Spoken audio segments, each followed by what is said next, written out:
Hi there, welcome back. This is a C programming tutorial. This tutorial is actually a kind of continuation from the previous tutorial. If you haven't watched the previous tutorial, I would recommend that you watch it first. You can find the link on the screen right now. Also, you will find another link on the screen which basically takes you to all the tutorials in this series. Okay, so let's get started.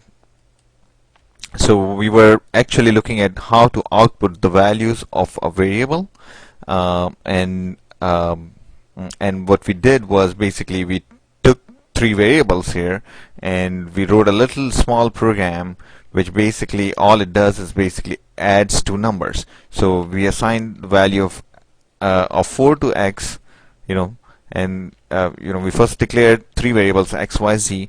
Then we assign value of 4 to x, value of 3 to y, and then we add these two numbers and then we printed this message, printf, the sum of, and %d is basically the format specifier for x. So when the computer looks at this, it says, okay, the sum, it prints it as is. Whatever is in quotes, it prints everything as is, except something that starts with %sign. So it says the sum of, and then instead of it basically %d, it basically prints the value of x. The %d tells it that, okay, print the value of this variable as a number. Okay, now suppose if we had a character type defined, character C, and if we assign the value to C as A. This is a value of C. As we saw this before, this is a constant A, and we assign this value to this variable C. And since it's not a number, the value, it's a character. The type of C is defined to be as character C. So it can take this kind of value. If I would write something like x equal to b like this is not going to work because x is supposed to hold only numbers. We cannot assign b to x. Anyway, the value b, not the variable b. Okay, there is no such variable b over here anyway. So suppose if we wanted to print the value of c here also, let's write another statement. We say the value of c is, and since it is a character type, we will have to use the character format specifier, %c. So we will write %c here. Okay, and then we write the variable name that we want to be printed here. So we do this c. Okay, and let's look at the output here. So look at this.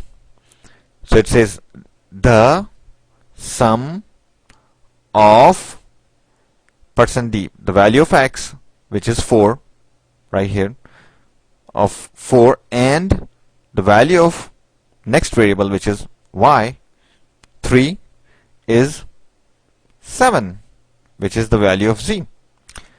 Then it says the value of c is %c. So it substitute %c with the value of c, which is a. So it displayed a. Now notice here that both of the output are on the same line, and that's because the C compiler, this printf statement, it doesn't actually brings the output to the next line. It doesn't bring the cursor to the next line.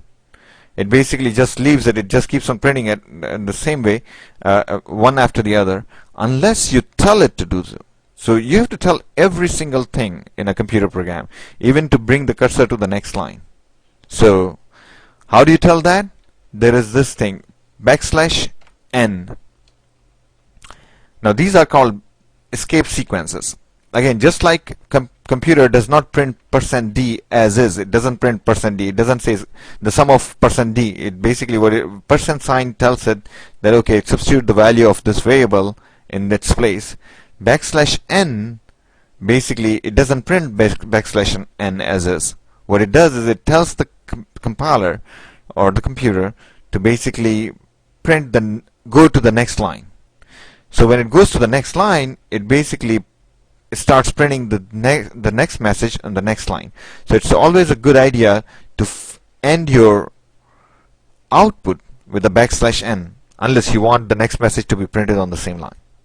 Okay, so let's see how it looks like now. So we compile it and we are running it again. Now see how these two outputs are now on two different lines. So this is how you do the character output. Now the cool thing about characters is basically you can treat them as numbers as well.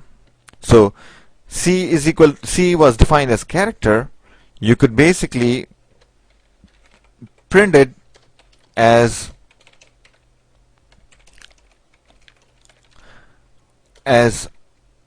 an integer, and in order to print it as integer you will have to say %d. Let's see what it does. Look at that. So our output now is, it says the value of C is also 97.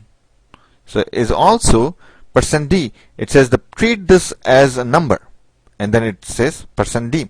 Now if you have taken if you watched one of my other previous videos on binary number systems, I told you before in that tutorial, I told you that basically computer stores everything in numbers. That's all it understands. That's why a binary number system is so important, because it stores everything in numbers, and not only numbers, in the form of binary numbers.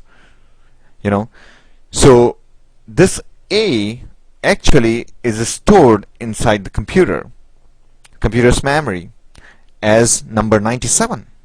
And when we print it, we ask it to print it as a character. It basically takes that 97 and changes it into the character A, because the code for character A is 97. But when we tell it to treat it as number, then it prints it as is. It prints the value of A. By the way, that is called ASCII code of A. So all the letters A, B, C, D, capital A, small a, and all these letters that you come across, and even question mark and all these things which are not numbers, they have a number assigned to them, and that's called an ASCII, ASCII. And it's like American Standard Code for Information Interchange or something like that. And that basically, that code actually is how it represents that character in the memory, because it cannot write A in the memory, because there's the only thing it can write in the memory is numbers, ones and zeros, the binary numbers. So this basically concludes the how to basically output the value of variables on the screen. In the next lecture, we are going to learn how to input the values. Here you can see we have hard-coded, we just specified that x is equal to 4, y is equal to 3. What if we want the user to basically enter these values, and then we basically add those two numbers? So stay tuned, keep watching the videos. Thank you so much.